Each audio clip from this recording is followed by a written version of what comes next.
Hello, all. What I want to talk to you about today is allyship. Just read that. Oh, come on, Demi. I'm a white guy. I came here to laugh. I didn't come here to be confronted with my position in the racial hegemony. Never said the word racial before. That's how good of an ally he is. Wow. Never said the word. He said Rachel. Rachel. Actually, I went to college with racial hegemony. Look, I know it's not fun, but it's important. In these trying times, and no matter when you're watching this, I'm talking about right now. In these trying times, I think allyship is crucial, and I want everyone to have the ability to talk about it in a very real way, which is why I didn't want to do a comedic presentation today, and wanted to instead do a presentation on the cartoon characters that I believe are invited to the cookout. Yes. Hey, Demi. It's me again, the white guy. What's the cookout? That's a great question. Please stop interrupting.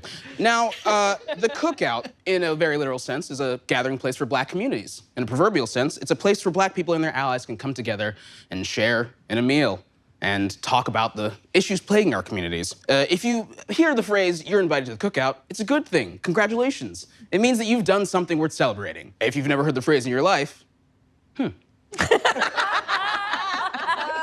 First things first, I want to be clear. I'm not here to tell you what characters are racist, okay? As the cookout is a place for people of color, there are some cartoon characters who are simply going to be there because they just happen to be black. Characters like Piccolo, Goofy, Lola Bunny, Yeah. Michigan J. Frog, Peppermint Patty, What? Okay. Rosie the Robot, Oh. and the Purple Ice Climber. Pink one is a white Sicilian. Now that I've covered that and set a base, I want to talk about characters who are, in fact, invited to the cookout. And let me paint a picture for you real quick. The year is 1987, all right? Ronald Reagan is president. His policies are destroying marginalized communities, all right? Our music is considered dangerous. Our art is considered thuggish. And our language is considered brutish. But who steps up to the plate and shows white America that that is not the truth? Bart Simpson. Wow. Yes. Yeah. He raps. He does graffiti. And he has the wherewithal to stand up to authority and tell them they should not have a cow. Wow. That's right. And that is why Bart's invited to the cookout. Another character coming to the cookout? Garfield. Man loves lasagna and he hates Mondays. Why does he love lasagna so much? I think it's because it's the closest thing to soul food that this man and his white owner has ever enjoyed. I think he doesn't know what's out there. I think his mind will be blown by a green bean casserole. Why does he hate Mondays so much? I think it's because he's an anti-capitalist king. I think he knows that labor affects marginalized communities more than anyone else, and he wants it to stop. I think that's why he's so upset. I never thought of it like that. But now I see Garfield in a whole new light. It's me, the white guy again. I haven't heard my own voice in a while. Please stop interrupting. All right, next up, we have Splinter. Oh. I mean, Master Splinter. He found himself a nice place away from the hustle and bustle and racial inequities of New York City, and he opened up his house to 4 black teens. That's right. The Ninja Turtles are black. Raphael's mixed. Woody is coming to the cookout, and you know why? Because he's not gonna talk. He's gonna sit his white ass down and listen. Chico is coming to the cookout. Simple reason why. She's my wife. She drove me. Granny coming to the cookout. She marched on Montgomery with MLK. There are photos, look it up. Squidward. Now he's invited to the cookout, but he's not gonna come. Oh. And that's why he's invited to the cookout. He doesn't want to come. Some people think it's because he's grumpy. I think it's because he knows his place and he doesn't want to intrude. All he wants to do is sit at home and play jazz, black, and make art that people simply don't understand, very black. Now, the last person I think is invited to the cookout, the cringe. Still presents from white people. That's Praxis. Now, however, there are a few cartoon characters who are not invited to the cookout, and I want to highlight these people because I believe that just because they're not invited doesn't mean that they can't change their ways. First up, the Grinch. Why you give those presents back? He didn't need to do that. What he should have done is taken his ass on down to South Whoville and given those presents to some black Whovians who aren't gonna hold hands and sing on some Far Doris shit about how they don't need new sneakers. Next up, Waldo. Common a friend, where's Waldo? Where is Waldo? In times of war, where's Waldo? People are dying in the streets. Where the fuck is Waldo?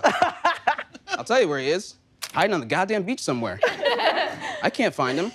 What kind of ally is that? He should be loud, he should be proud. What he needs to do is march his ass down to a store and get some kente cloth. Now, last up, this is gonna be a controversial one. I don't think Spider-Man's invited to the cookout. I know. Wanna just go ahead and read this one? But hold up, Demi. Spider-Man is black. At least Miles Morales' Spider-Man is. He's not my favorite of the Spider-Men because I can't relate to him as a white man, but I am still aware of him.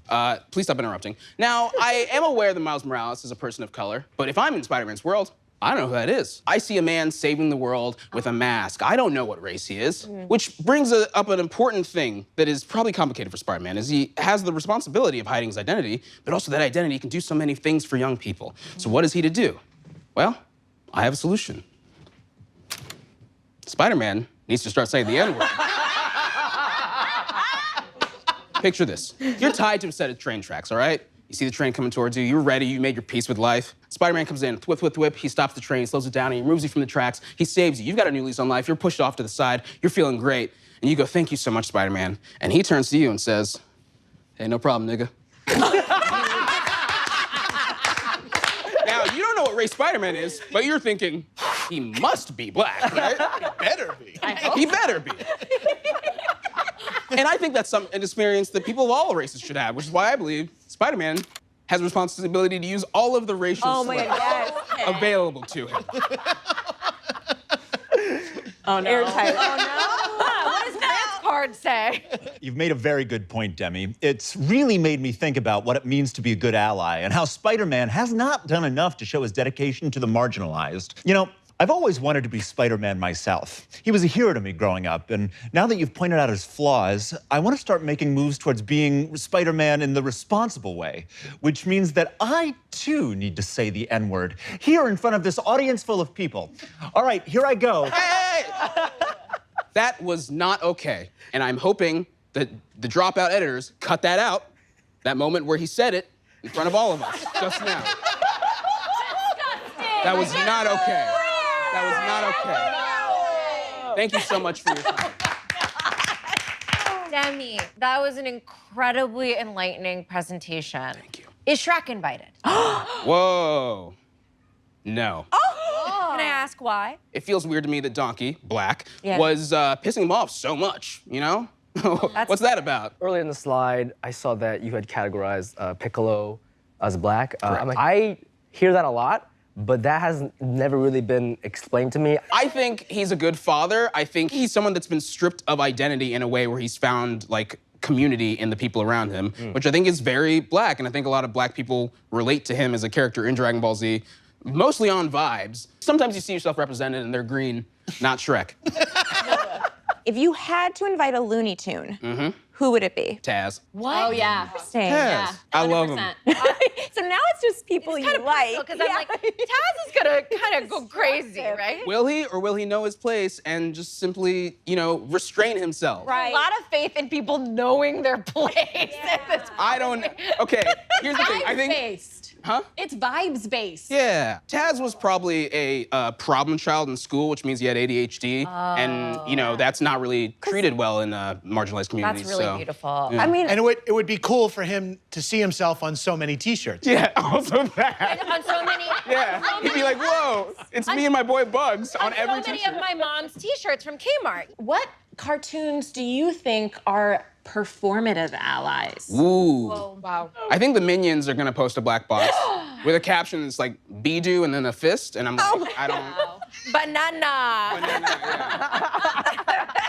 I will never understand, but Bidu, I stand.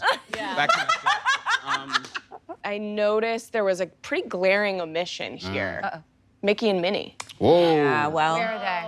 Not invited. Really? I, myself, personally, Demi Adejuyigbe, unaffiliated from Dropout, believe he's got a history that he's got to answer for. And it's been 100 years and he's quiet. He's on some, I don't know, type shit. And I'm like, no. Can I add something? Yes. I don't like his tone when he goes, oh, Oh boy, what is he? Who is he saying that Yeah, to? don't call me boy. Yeah. Okay, Demi, incredible job. Thank you so much for enlightening us.